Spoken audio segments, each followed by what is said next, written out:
and thank you so much for joining us today. Do you want to maybe introduce yourself first, who you are and what it is that you do? Yeah, my name's Alex Partridge, and I'm the collections coordinator for the Polar Museum, which is part of the Scott Polar Research Institute at the University of Cambridge. Lovely, and yeah, thanks so much for joining us. We had our overview episode the other day where we talked about kind of the exploration in the Arctic and Northwest Passage and whatnot, but we'd really like to get to talk to you a little bit more about that. So really just jumping right into it, our first question was, what was exploration like at that time? What were kind of the difficulties that we may not expect today? There are a whole host of unknowns with any kind of polar exploration then, as there still are now. One thing that a lot of these expeditions were trying to do is to try and fill in the charts for naval use, maritime use. And that was all kind of very useful for making navigation safer. One key thing was magnetism. They just did not understand, as we do today, the ideas about the Earth's magnetic field, but they did at least understand that the magnetic pole moved around a lot. So one thing that Franklin's expedition and a lot of the ones that went around the same time were trying to do is to try and develop a way of keeping your compasses working in spite of the magnetic field changing so much around the area. The other things, obviously, things like the weather and ice, particularly in this period, you're at the tail end of what's called the Little Ice Age. So the temperatures were dropping to even kind of lower extremes than usual. But the understanding of kind of weather and climate in the region, that is still being modeled, and we're still trying to understand that today and how it affects the global climate. And some years people went up and found passages that had been opened just the year before in the summer were completely closed off with ice that hadn't melted from the winter, and then it would remain and freeze again the following winter and close off entire kind of routes. So there are a lot of unknowns to contend with. Right. And in my research, I was reading somewhere that there was some sort of belief about something like that salt water wouldn't freeze or could it melt or something like that. So there's a few people who were maybe just hoping that there was like a freshwater sea up there or something like that. Yeah, the open polar sea was a theory that had been around for quite a while and hadn't by that point really been debunked. But yeah, the theory was that because the North Pole was exposed to sunlight for such a long period of the year during the summer months, about 5 months, sort of 24-hour sunlight, the assumption was that surely ice couldn't form, and there was probably something to do with salt water as well. You'd have to speak to a oceanographer about how that that theory worked. But yeah, the idea was that once you got past a certain amount of ice around the Arctic Circle, the sea would then be clear. And John Franklin, of course, had been part of earlier expeditions that had come up against this problem. One of his earliest polar expeditions was aboard the Trent, which was a converted whaling vessel, and he sailed up in 1818 with the intention of getting past a bit of ice around the Svalbard archipelago, and then it would just be plain sailing all the way to the Bering Strait. So he'd claim the North Pole and the Northwest Passage in one, but it never worked out. Convenient if that was true, I imagine. Like, I can imagine why they wanted that, and even today that'd be very convenient, I imagine. But yeah. That makes a lot of sense. Before kind of the whole mystique and intrigue that has happened around the Franklin expedition since, was there anything particularly special about it beforehand, or was it part of just a larger trend of expeditions going up there at the time? There are a lot of things that with hindsight we can read into about the expedition that we could say were portentous in some way about whether it would succeed or fail.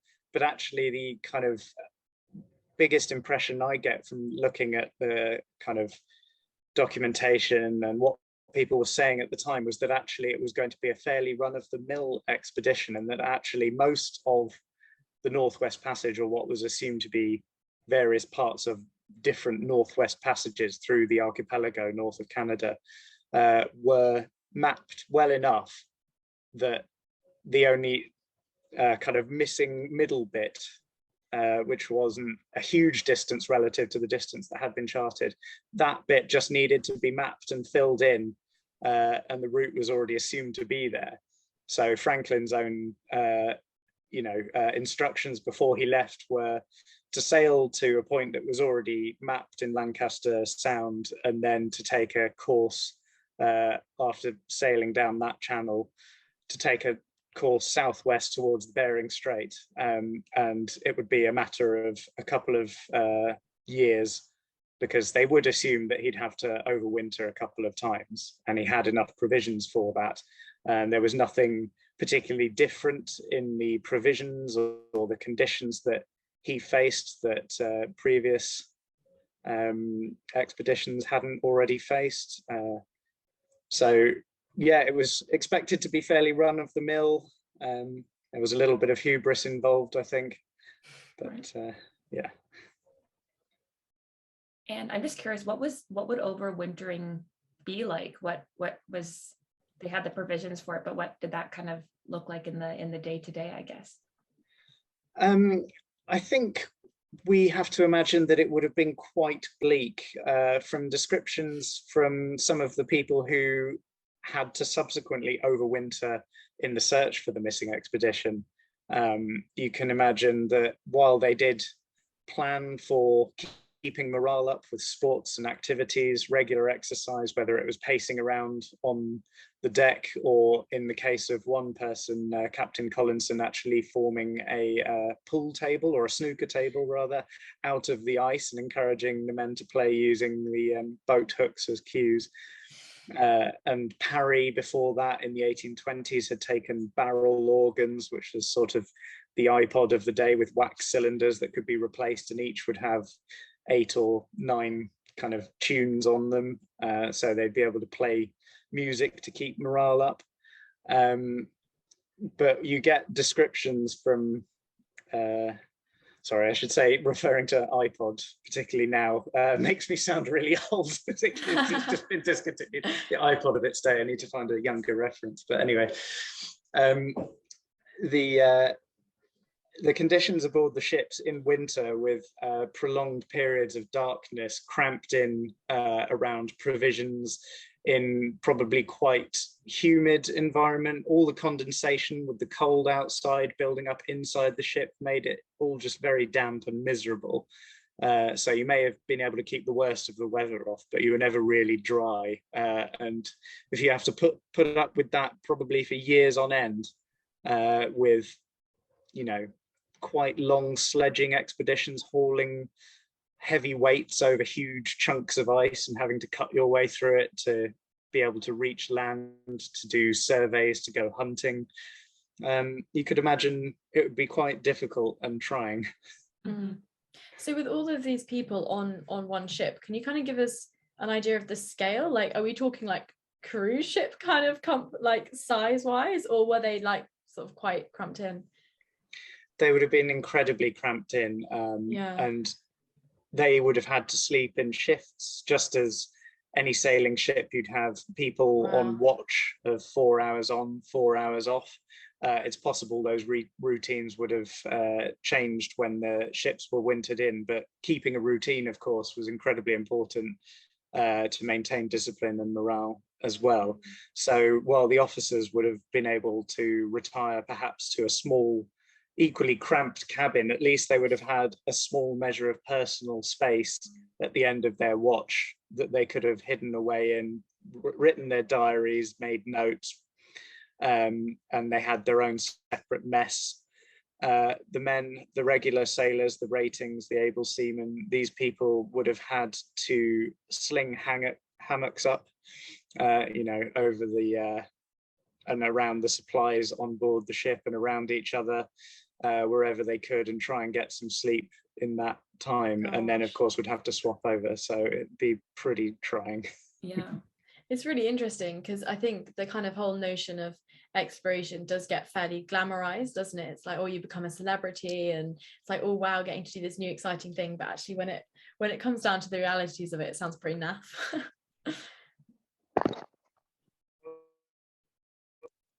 Bluetooth has just turned my speaker off. Hang on. Oh, no worries. No worries.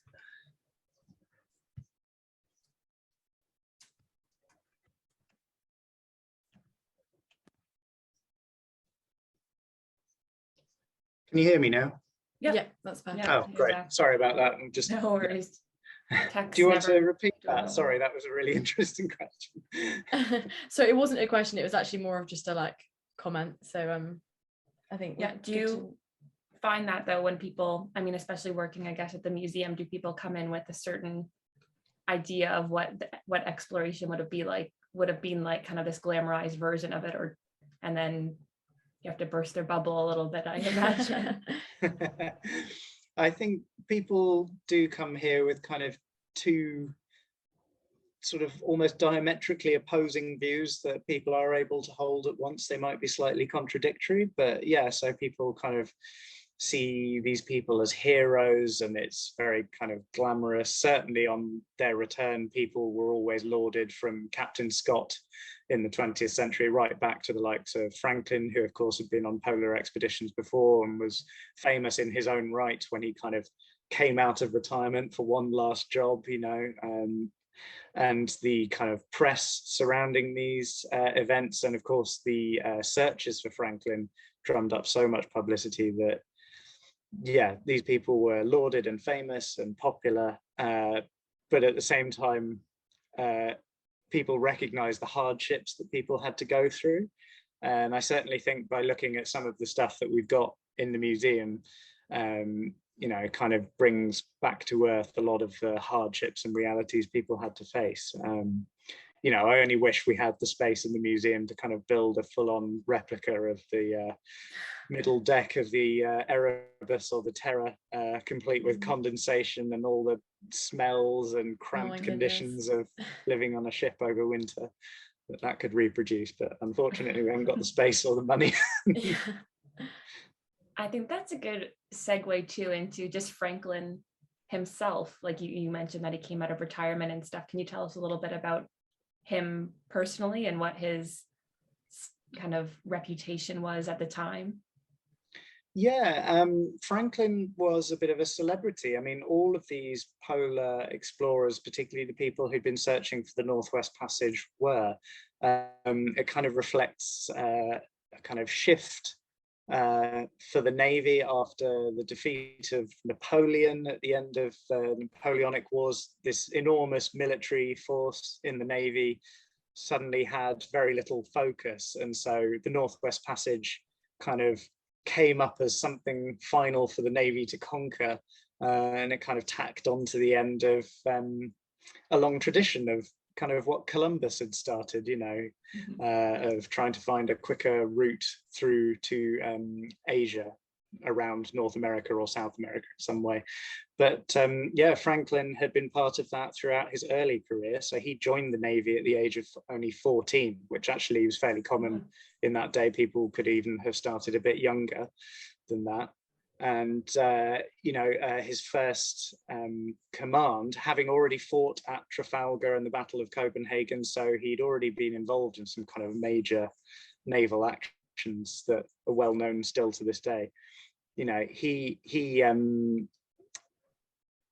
was given command of this ship, the Trent, that I think I mentioned before, a converted whaler in 1818, along with another ship under the overall command of a more senior officer. They went to Spitsbergen with the intention of then sailing into the open polar sea to find the North Pole.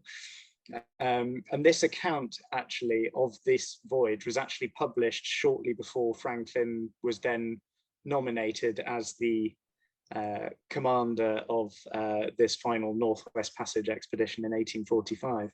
But in between that voyage in 1818 and 1845, he'd led two expeditions over land, conducting surveys of the coast of northern Canada, also for the Navy and with Navy personnel, as well as Indigenous Métis people who helped navigate and kind of make their way up these very long, rough rivers in northern Canada, through the tundra, to then kind of map the coast west of the Mackenzie River Delta and east of the Coppermine River and the kind of spaces in between. And in those expeditions, Franklin became famous on his return, particularly after the first one. They pushed a little bit too far for too many winters without the supplies being taken into account. And they ended up having to, you know, eat the leather from their own clothing, from their boots, eating lichen off rocks to survive.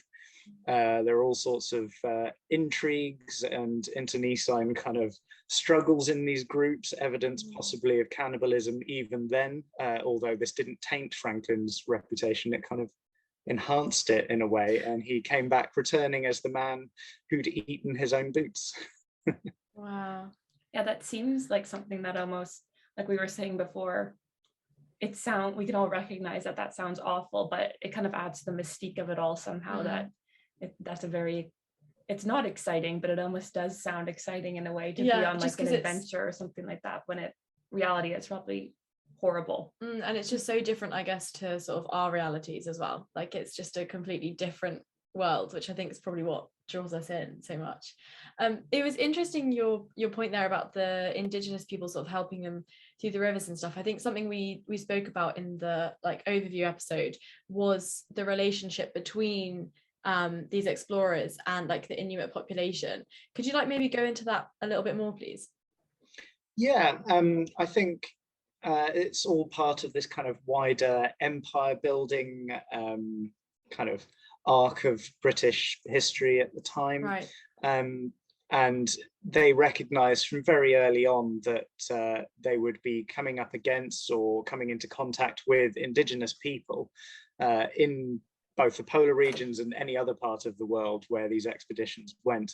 And they always, from the start, planned to take gifts with them to kind of make friends with the Indigenous people, because they recognized that having kind of local friendly relations with Indigenous people would make their jobs so much easier in the kind of colonizing process, if you want to call it that. And which obviously has ramifications today that we're still seeing with Indigenous people in the Arctic. But, you know, trade kind of carried on between people throughout this period, between the Indigenous people and the explorers. I'm going to glove up now and show you some of the items in the museum collection in case you're interested. Yeah, we're very interested. I'm excited. I've laid them all out in order next to me of how I might talk about them, but actually I'm just going to grab something really cool and interesting.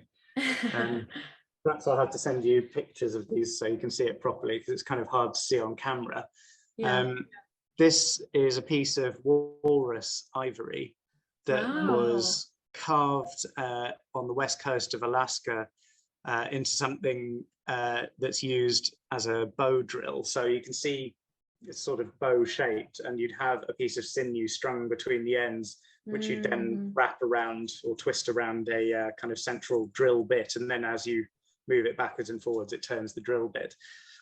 But it's carved by an Inuit person of the region with lots of different scenes of life, including hunting. There's even some fighting, there's building houses, there's dancing inside the houses, things like that. And that was actually collected by a sailor aboard HMS Enterprise, which was one of the many, many ships that went looking for Franklin over this period in Alaska, this one. But these relations kind of went up and down, and unfortunately, had they been kind of taken more seriously, but particularly by the Navy and the Admiralty and the British government, perhaps the expedition may have been saved, or at least its final traces, before things had degraded to such an extent that we really can't get any answers from them. You know, perhaps these could have kind of been, these questions could have been answered sooner, really. There's multiple accounts of people like John Ray, who I'm sure you may be familiar with if you've been reading the story, who was a Hudson's Bay trader who was used to dealing with Indigenous people in the region and traveled like them and could speak to them. He kind of brought back items that these people had kind of recovered from the remains of the expeditions, and he kind of tried to bring these to public attention. Similarly, Collinson, who I mentioned before, also on Enterprise, he received accounts of, just a few hundred kilometers over to your east, we saw some ships, we saw some men in a desperate situation, said the indigenous people, but due to the conditions and sort of getting tired of overwintering, they decided not to take these reports seriously. And there's so many different accounts that have been brought back and that we can now kind of find in writing, but there are only oral accounts at the time that kind of a testament to the reliable nature of the Inuit story about this expedition, that kind of, I mean, the ships were found more or less in the positions where Inuit people had been saying for so long they'd seen them abandoned. Oh, wow. And so it's quite a sad story in a way, that if people had taken Indigenous people more seriously at the time, perhaps the sad ending that we know today perhaps might not have turned out quite so sad. Right. Yeah. Yeah, as a Canadian myself, Canadian history is absolutely full of, I mean, firstly, just mistreating Indigenous people, but not taking them seriously to the detriment of so many people. Lots of things going on where they say that they either know how to help people or they know where something is and they're not listened to. And then in hindsight, they were right. So that unfortunately doesn't surprise me, but yeah, it's a sad part of, British/Canadian history as well. It's unfortunately really prevalent within, especially the earlier Canadian story, but we're still, and to this day, it's still like you said, has effects, especially in Canada, which is sad. But I guess back to the Franklin expedition.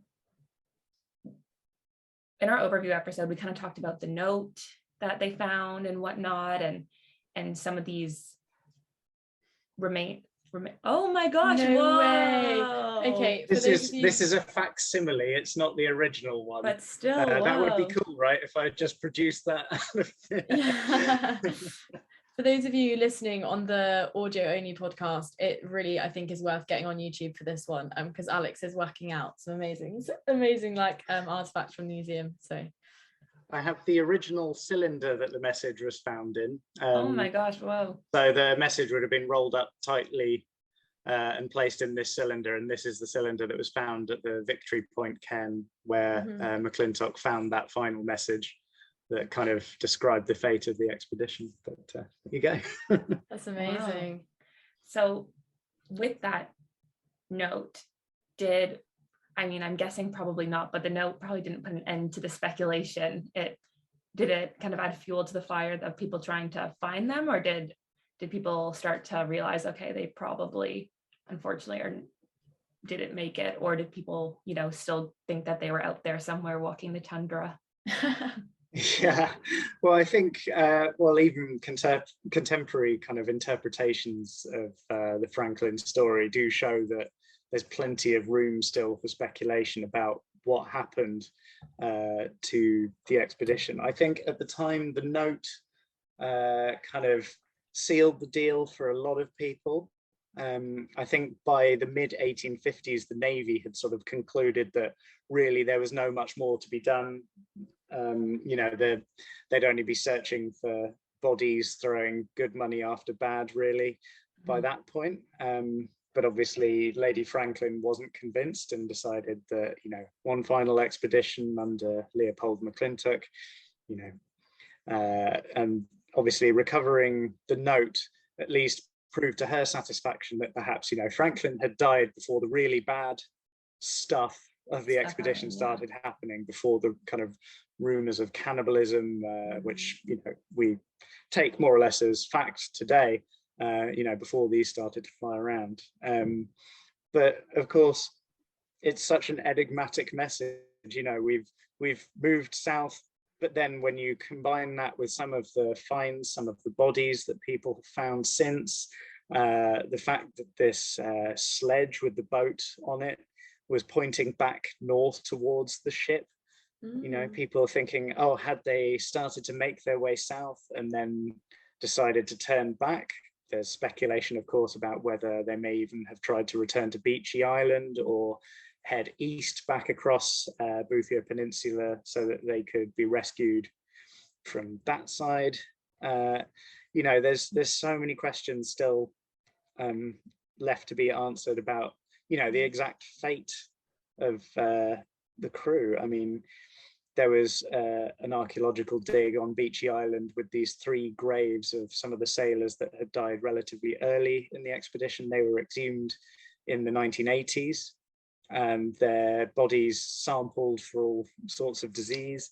The interesting thing is, you know, there's talk about lead in their bodies and, you know, TB, tuberculosis. They all had signs of tuberculosis. Right. But lead was common in everyone in this period. Any Arctic explorer would have had lead in their body because their water was piped around the ship through lead pipes. Everything back in Britain was delivered through, you know, lead pipes. The solder on the food cans was lead.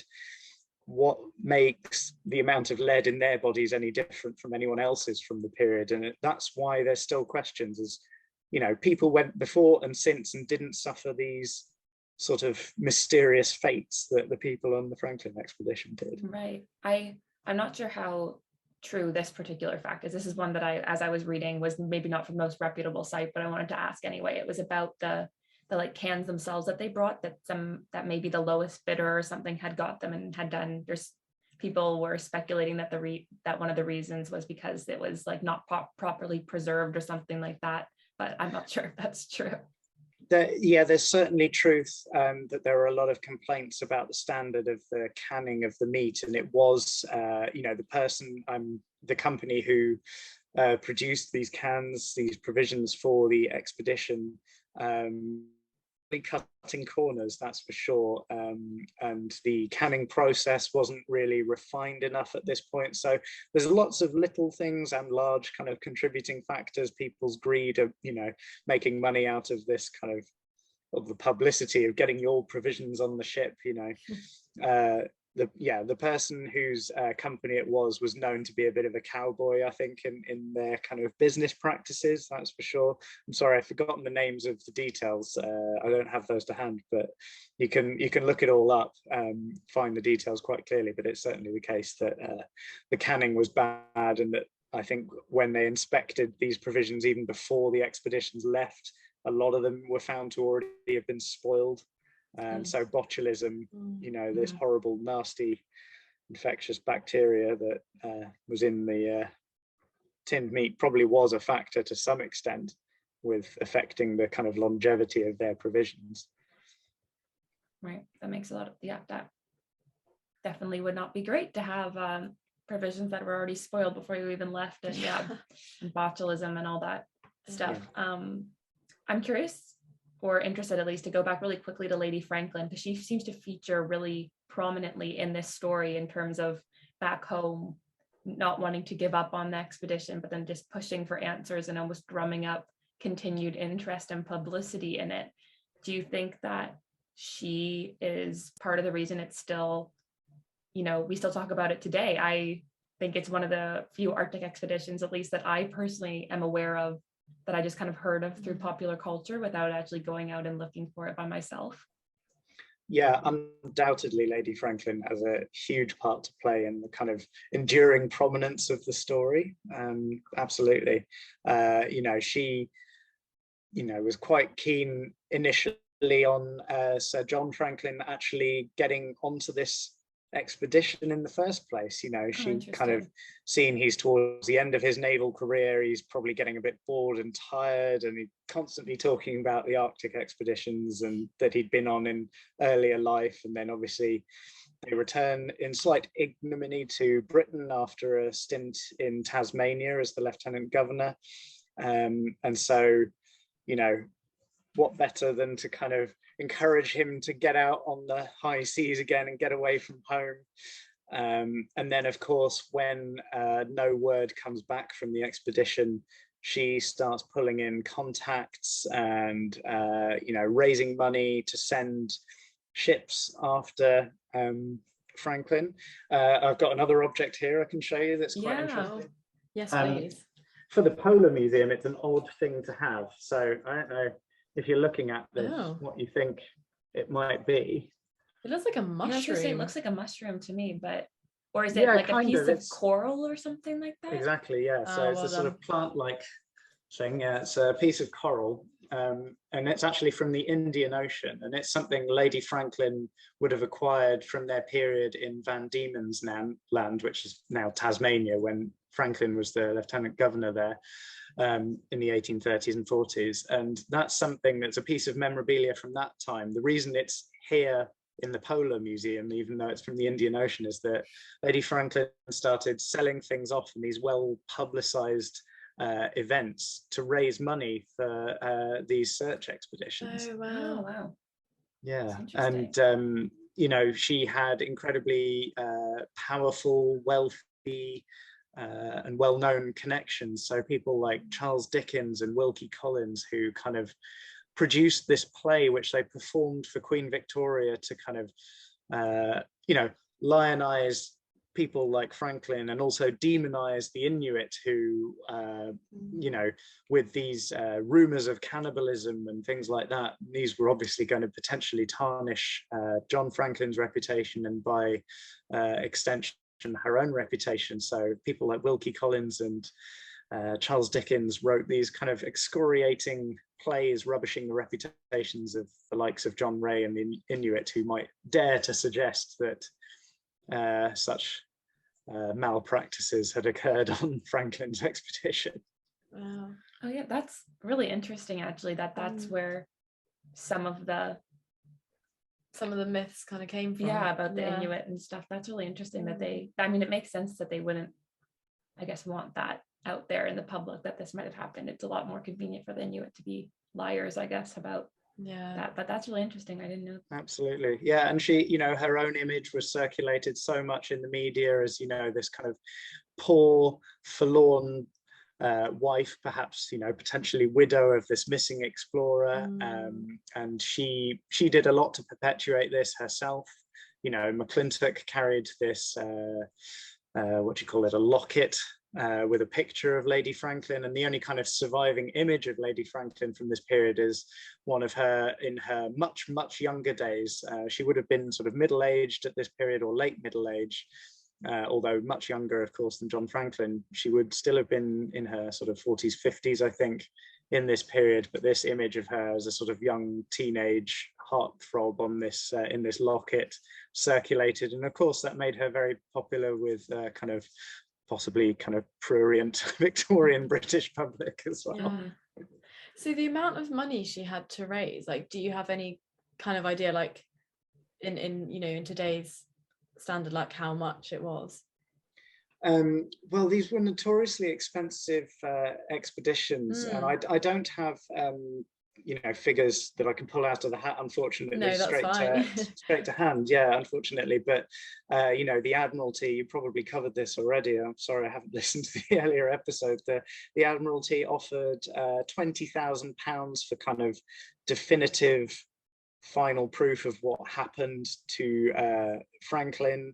£20,000 in those days is an awful lot of money. It's equivalent to more than £1 million in today's money. No so way. That's just the money at the government's kind of disposal, and this is in a period where they're saying we're sick of spending money on this, and they're funding these very expensive expeditions that need to be provisioned for many years in the Arctic. You know, many naval officers on full pay, because as soon as you're brought out of retirement and put back on a ship, you're no longer at war, but you still have to be on full pay, and they're sent overseas for years and years. Yeah, they're enormously expensive. So just to fund one ship, all the crew and all its provisions required a huge amount of money. And Lady Franklin, of course, put in a lot of her own personal wealth behind this. Of course, like I showed you, selling off possessions to raise money, you know, public events to raise money. So yeah, a huge number of ships were sponsored by kind of public, private finance methods. Yeah. How many I guess, expeditions went looking for them in the end? Do we know how many were sent after? Yeah, there was more than 15, I think. It Wow. depends if you're counting kind of the ones subsequent to the ones that the Navy sent. There are a number of private expeditions in the period. So, you know, the same ships went out again and again. So from 1847, people like Richardson, who had traveled overland with Franklin in the Arctic, he wanted to take a sledging expedition. So if you want to count these kind of expeditions from the Canadian mainland over the tundra through the boreal forest and up the Mackenzie River or the Coppermine River or George Back's River, the Great Fish River, you know, all of these expeditions, also numerous smaller ones carried out by the Hudson's Bay Company, people like John Ray. The Americans also, there was privately financed expeditions launched from America, Grinnell expedition, two of these, Elisha Kent Kane, who was the surgeon on the first one of these, and then the kind of leader of the second one, made a name for himself as an American polar explorer. And then you've got the later, you know, expeditions through the later half of the 19th century as well, where people, you know, really trying to satisfy their own kind of morbid curiosity. Could bodies be found? But if you're counting just the kind of main searches, it's around 15 naval expeditions, or at least 15 ships, you know, sent. Some from the east, from kind of Greenland, Baffin Island direction, and then a few, at least 4 or 5 ships coming in from Bering Strait in Alaska as well. So yeah, a huge amount of expense and time and resource put into it. Wow. It's quite some rescue mission, isn't it? Yeah. Do you have any more, I guess, objects that you wanted to show us?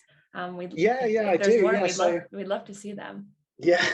So they kind of fall into different categories. You've got objects that you might count as relics, and they are really treated as relics of the Franklin kind of expedition. So they're kind of things like this snow knife. So this is one of the many bits of equipment made by Inuit people who had encountered kind of abandoned provisions or had traded for materials with the crew of the Franklin expedition as they either encountered them as parts of their normal kind of surveying work that would have expected to be doing, or on their kind of desperate march south for rescue. You know, they were leaving equipment behind. They may have been trading for food. So this snow knife is a fairly regular style of snow knife, but crucially, it's made with metal, which wasn't a universally available material to Inuit, particularly people on King William Island, where this is from. And this was actually recovered by Leopold McClintock, who kind of sealed the deal by finding that message. This is a knife made from pieces of metal, probably from tin cans or other bits of equipment, just hammered cold, you know, into shape to make an Inuit style snow knife. So that's one of these kind of relics, kind of lost traces or now found traces of the Franklin expedition. That's pretty cool. And what kind of things would you use a snow knife for? It's built for building snow houses, your igloo. Okay. So on your kind of winter camp and hunting trips and travel, your camp is made by cutting these blocks from a certain kind of compacted snow. So yeah, it's pretty cool. Yeah, that's great. Then more kind of famous items that they discovered, things like knives and forks. So from the hallmark in the silver of this fork, they know that Franklin had this made specifically for the expedition. You can't quite see, I'm sure, but there's a crest at the top with a sort of conger eel between 2 laurels. That's Franklin's own crest. So amazing. These items were recovered from King William Island. Again, they're dragging silver cutlery with them on these kind of long, desperate marches. So you've got to keep standards up, I guess.